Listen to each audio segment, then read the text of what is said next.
Imagine that we have two complex numbers written in polar form, a z1 and a z2. And I have the subscripts just to designate the different r's and the different thetas. The product of those two polar form, or those two complex numbers in polar forms, are r1 times r2 times cosine plus the thetas added plus I sine with the thetas added. Now these r's, we call those the modulus. And two of them are the moduli, or a plural moduli. And then we usually call the theta within the parentheses the arguments. So as I'm thinking about how to multiply complex numbers in polar form, I think about multiplying the modulus and adding the arguments. So let's look at an example of just how we do. The process is fairly straightforward. So let's choose two complex points written in polar form. So I have two complex numbers.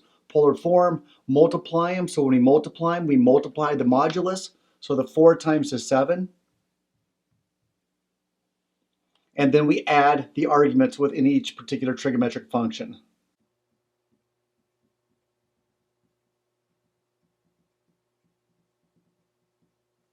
Clean it up a little bit. 4 times 7 is a 28.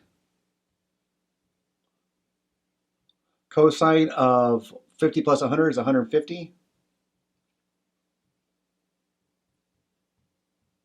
And likewise with the sine of 150. And there's a product of two complex numbers expressed in polar quotient. And how do we take the quotient of two complex numbers written in polar form? We look at the ratio or the division or the quotient of those. So we take the ratio or the quotient of the modulus, and then we subtract the arguments. So how that would look with these two particular points, I have r1 over r2, so that first part's going to be a 12 divided by a 4. Then a cosine of 3/4 pi minus 1/4 pi.